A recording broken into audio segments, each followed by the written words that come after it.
اب یہ قضا کا مطلب ہے اسی طرح کا مطلب کیا ہے؟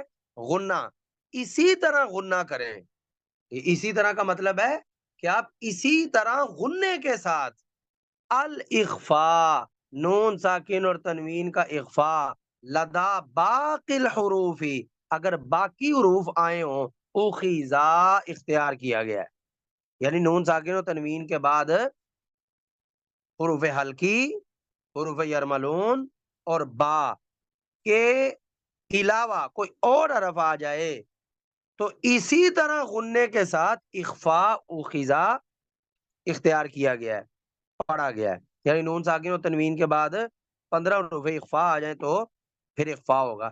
ایک با نکل گیا اور 6 حروف یرملون نکل گئے، 6 حروف حلقی نکل گئے تو 13 ہو گئے، اور نون ساکن اور تنوین کے بعد الف ویسے ہی نہیں آتا، تو لہذا نون ساکن اور تنوین کے بعد کا الف بھی نکل گیا، تو ٹوٹل کتنے حروف ہو گئے؟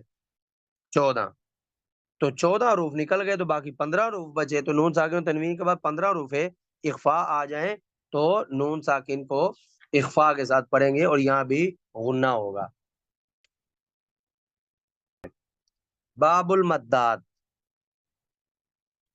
فرماتے ہیں والمد لازم و واجب عطا و جائز، یہ جملہ اس طرح ہے، والمد لازم و واجب و جائز عطا، اور مد جو ہے بطور مد لازم، بطور مد واجب، بطور مد جائز آئی ہے۔ مد جو ہے نا، مد یہ 3 طرح آتی ہے، یا تو مد لازم ہوگی، یعنی اس کا نام مد لازم رکھا ہوگا کسی خاص کیٹیگری میں، یا وہ مد واجب ہوگی، اس کا نام ہم نے مد واجب رکھا ہوا، یا وہ مد جائز ہوگی، اس کا نام ہوگا مد جائز۔ تو 3 طرح کی قسمیں ہیں مدوں کی، مد لازم، مد واجب اور مد جائز۔ اچھا، لگے ہاتھ انہوں نے مد لازم اور واجب جو ہے نا، مد لازم جو ہے اور واجب جو ہے، اس میں تو قصر ہوتا ہی نہیں، اس کو کبھی بھی قصر کے ساتھ پڑھ سکتے ہی نہیں۔ ہاں، جو مد جائز ہے اس میں قصر بھی ہو جاتا ہے، اس میں قصر بھی ہو جاتا ہے، لہذا وہ بتا دیا، کہتے ہیں واہ واہ، اور وہ مد، واہ واہ کی ضمیر جو ہے مد کی طرف جا رہی ہے، اور واہ واہ اور وہ مد وقصر اور قصر دونوں مد جائز میں ثابت ہیں، یعنی مد جو ہے مد لازم میں بھی ضروری ہے، مد واجب میں بھی ضروری ہے، مد جائز میں بھی ضروری ہے، لیکن مد جائز میں قصر بھی ثابت ہے، مد جائز میں قصر بھی ثابت ہے۔ اب وہ آپ کو دیکھنا پڑے گا آپ کون سے طرق کے مطابق پڑھ رہے ہیں، جس طریقے کے مطابق پڑھ رہے ہیں اسی طریقے کے مطابق آپ مد کی مقدار رکھیں گے۔ چلیں، اب پہلے انہوں نے مد لازم کا نام لیا تھا، پہلے مد لازم کی تفصیل بتانے لگے ہیں۔ فرماتے ہیں فلازمن، پس مد لازم یہ ہے کہ ان جا، اگر آئے بعد حرف مد، حرف مدہ کے بعد ساکنو، ساکن، اگر حرف مدہ کے بعد ساکن آئے تو وہ مد لازم ہے۔ اچھا، اب ساکن ہو کس طرح کا، تو ساکن کے بارے میں کہہ رہے ہیں حالینی، ایسا ساکن جو دونوں حالتوں میں ساکن ہو، وقف میں بھی وصل میں بھی۔ تو کہتے ہیں مد لازم یہ ہے کہ اگر حرف مدہ کے بعد ایسا ساکن آئے جو حالین میں ساکن ہے، یعنی وہ وقفن بھی ساکن ہو اور وصلن بھی ساکن ہو، تو ایسی جگہ پر جو مد ہوتی ہے اس کا نام ہے مد لازم۔ وبطول یمد، اور ایسی جگہوں پر طول کے ساتھ مد کیا جاتا ہے، اور ایسی جگہوں پر طول کے ساتھ مد کیا جاتا ہے۔ اب مد لازم کی 4 قسمیں ہیں، بلکہ یہاں پہ دیکھیں اس حساب سے تو انہوں نے مختصراً بیان کیا تو 5 قسمیں ہیں۔ مد لازم حرفی مسکل، کلمی مسکل، مد لازم حرفی مخفف، کلمی مخفف، اور مد لازم لین۔ مد لازم لین کی 5 قسموں کو انہوں نے یہاں پہ بیان کیا ہے، اور 5 کا حکم بتایا کہ طول کے ساتھ مد کیا جائے گا۔ اب یہاں انہوں نے مد لازم لین میں بھی طول کہہ دیا، مد لازم لین میں بھی طول کہہ دیا، تو ترکوں کے اعتبار سے دیکھ، یہ تو انہوں نے ایک چیز بس بیان کر دی کہ مد لازم لین میں یہاں پہ طول بیان کر دیا اتفاقی طور پہ، اور ویسے اگر آپ ترکوں کے اعتبار سے دیکھیں تو جس طریقے کے مطابق آپ قرآن پڑھ رہے ہیں اس میں دیکھ لیں کہ مد لازم لین میں ہوتا کیا ہے، تو لہٰذا وہی آپ کریں۔ قصر والا طریق پڑھ رہے ہیں تو قصر کریں، توسط والا پڑھ رہے ہیں تو توسط کریں، طول والا پڑھ رہے ہیں تو طول کریں۔ چلیں اب دوسری مد، وہ واجب، اور مد واجب یہ ہے کہ ان جا اگر وہ حرف مدہ آئے قبل حمزتی متصلن، حمزہ متصلہ سے پہلے، حمزہ متصلہ سے پہلے، یعنی حمزہ متصلہ سے پہلے حرف مدہ آئے، یعنی حرف مدہ کے بعد حمزہ متصلہ آئے، اور ان ان جمعا بکلمتی، اور دونوں ایک کلمہ میں ہو، اس طرح آئے کہ ان اس طرح کے جمعا بکلمتی ایک کلمہ میں جمع ہو، یعنی حرف مدہ کے بعد حمزہ متصلہ اسی کلمہ کا ہو، یعنی یہ دونوں ایک کلمہ میں آئیں تو وہ مد واجب ہوگی، وہ مد واجب ہوگی۔ اب یہ جو مد ہے جو کہ مد واجب ہے، اب اس کا یہاں حکم بیان نہیں کیا کہ اس میں کتنی مد کرنی ہے، تو وہ اسی لیے بیان نہیں کی کہ یہ تجوید کی کتاب ہے، اس میں کون سے قراتوں کے مذاہب بیان کرنے ہیں، تو تجوید کے طور پہ انہوں نے موٹا سا بیان کر دیا کہ حرف مدہ کے بعد اگر اسی کلمہ میں حمزہ متصلہ آ جائے، اسی کلمہ میں حمزہ آ جائے جس کو حمزہ متصلہ کہتے ہیں، تو لہٰذا وہاں مد ہوگی۔ اب مد کی مقدار کیا ہے وہ آپ بڑی کتابوں میں خود دیکھ لیں، آپ جس کی روایت کے مطابق پڑھ رہے ہیں اسی روایت کے مطابق آپ مد کر لیں۔ اگر آپ حمزہ اور ورش پڑھ رہے ہیں تو طول کر رہے ہیں، باقیوں کی قرات پڑھ رہے ہیں تو آپ توسط کر لیں۔ اب توسط کی مقدار میں بھی اختلاف ہے، عاصم کے لیے زیادہ ہوتی ہے، ابن عامر شامی اور کسائی اور خلف کے لیے اس سے کم ہوتی ہے، اور باقیوں کے لیے اس سے بھی کم ہوتی ہے، تو وہ بڑی کتابوں سے پتہ چل جائے گا۔ یہاں تو تجوید کے مسائل پہ بات ہو رہی ہے، قرات پہ تھوڑی ہو رہی ہے۔ چلے یہ ہو گیا مد واجب کا حکم۔ اب مد جائز کو بیان کرنے لگے ہیں، اور مد جائز کے بارے میں وہ پیچھے پہلے ہی بتائے ہیں کہ اس میں مد بھی ہوتی ہے اور قصر بھی ہوتا ہے، اور جو مد ہوتی ہے وہ توسط کے ساتھ بھی ہوتی ہے اور طول کے ساتھ بھی ہوتی ہے، تو روایت کے اعتبار سے آپ خود دیکھیں گے وہ ہو کیا رہا ہے۔ تو فرماتے ہیں وجائز، اور مد جائز یہ ہے اذا اتا منفصلہ، اگر وہ حمزہ ما قبل حرف مدہ سے جدا ہو کر آ رہا ہو۔ یہ پچھلی بات کے اوپر عطف ڈالا ہے انہوں نے، پیچھے بات تھی نا کہ حرف مدہ کے بعد اسی کلمہ میں حمزہ مل کر آئے، متصل ہو کر آئے، تو اسی کے اوپر عطف ڈال رہے ہیں کہ مد جائز یہ ہوتی ہے کہ حرف مدہ کے بعد حمزہ جدا ہو کر آئے، اذا اتا جب وہ حرف مدہ آئے، اس حال میں کہ منفصلن جدا ہو کر، حمزہ سے جدا ہو کر آئے، وہ حرف مد حمزہ سے جدا ہو کر آئے، یعنی حرف مدہ پچھلے کلمہ میں ہو اور حمزہ اگلے کلمہ کے شروع میں ہو۔ ایک تو یہ مد جائز ہوتی ہے، نمبر دو او یہ، یا پھر یہ مد جائز ہوتی ہے کہ عارض السکون وقفن، حرف مدہ کے بعد وقف میں سکون عارض ہو جائے، یعنی سکون وقف میں آ جائے، وقف میں سکون آ جائے، آپ حرف کو متحرک کر کے متحرک حرف کو ساکن کر دیں۔ اگر آپ کہیں کہ سکون عارض ہو جانے کا مطلب ہوتا ہے لاحق ہونا، کہ وقف میں سکون آ جائے، عارضہ کا مطلب اگر آپ یہ لیں نا کہ آ جائے، تو پھر آپ کے ذہن میں یہ چیز آئے گی سکون تو لازم بھی ہوتا ہے اور عارض بھی ہوتا ہے، تو لازم کا حکم پیچھے گزر چکا ہے، لہذا عارضی باقی تھا تو یہاں پہ عارضی کے ذکر آ گیا، یا پھر حرف مدہ کے بعد حالت وقف میں سکون آ جائے، حالت وقف میں سکون آ جائے حرف مدہ کے بعد وہ مد جائز ہے۔